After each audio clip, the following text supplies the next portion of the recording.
ஒரு ஈமானுடைய மக்கள், ஒரு முஸ்லிம் இந்த மனித சமுதாயத்தில் எப்படி வாழ வேண்டுமோ அப்படி வாழ்கிறோமா நாம்? முஸ்லிம் என்கிற அந்த ஒரு பிறப்பால் நமக்கு கிடைத்து விடாது. அதெல்லாம் வேறு மதத்திற்கு வேண்டுமானால் பொருந்தும். இந்து குடும்பத்தில் பிறந்தால் இந்துவாக, கிறிஸ்தவ குடும்பத்தில் பிறந்தால் கிறிஸ்துவாக, புத்தருடைய குடும்பத்தில் பிறந்தால் புத்தராக, யூத குடும்பத்தில் பிறந்தால் யூதராக, வேறு வேறு மக்களுக்கு வேண்டுமானால் பொருந்தும். முஸ்லிம் குடும்பத்தில் பிறந்தால் முஸ்லீம் ஆக முடியுமா? அது என்ன பிறப்பின் அடிப்படையில் கிடைக்கின்ற இலவசமான ஒரு பட்டமா, புகழா, அந்தஸ்தா? அல்ல. 10 வயதை ஒரு மனிதன் அடையும் போது இறைவனுடைய தூதர் என்ன சொன்னார்களோ அதன்படி அவன் நடக்கும் பொழுதுதான் முஸ்லிம் என்கிற அந்தஸ்தை அவன் அடைகிறான். இதெல்லாம் அறிந்தவர்கள் தானே நாம், இதையெல்லாம் புரிந்தவர்கள் தானே நாம்.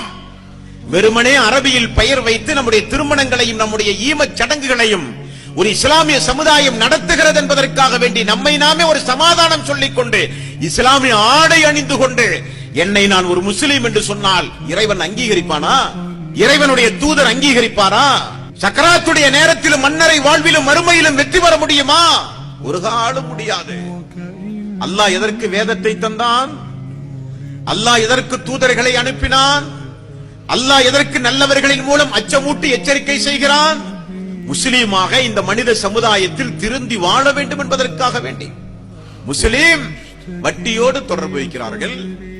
முஸ்லீம் பெரும்பாவங்களில் ஒன்றான விபச்சாரத்தை செய்கிறார்கள். முஸ்லிம்கள் மது, சூது, கொலை, கொள்ளை போன்ற காரியங்களில் ஈடுபடுகிறார்கள். முஸ்லிம்கள் அடுத்தவருடைய சொத்துக்களை அபகரிக்கிறார்கள். முஸ்லிம்கள் வாயால் பேச முடியாத எத்தனையோ தீய காரியங்களை செய்கிறார்கள். அல்லாஹ் தடுத்த, அல்லாஹ் ஹராமாக்கிய காரியங்களை துணிச்சலாக செய்கிற ஒரு மனிதன் எப்படி முஸ்லீமாக முடியும்? அல்லாஹ் எத்தனையோ காரியங்களை செய்ய என்று சொல்லுகிறானே. ஐங்கால தொழுகை, வருடத்திற்கு ஒரு முறை நோன்பு, ஜகாத், ஹஜ் போன்ற எத்தனையோ வணக்கங்களை இறைவன் கடமையாக்கினானே. தொழாத நான் எப்படி முஸ்லீமாக முடியும்? வருடத்திற்கு ஒரு முறை கணக்கு பார்த்து எனது சொத்தை ஏழை எளிய மக்களுக்கு கொடுக்க வேண்டிய சொத்தை இன்னும் வரை நான் கையிலே வைத்துக் கொண்டிருக்கிறேனே. ஜகாத்து கொடுக்காத நான் எப்படி முஸ்லீமாக முடியும்? ஹஜ்ஜுடைய காலம் வந்தும் ஹஜ் செய்ய மனமே இல்லாமல் வாழ்ந்து கொண்டிருக்கிறோமே.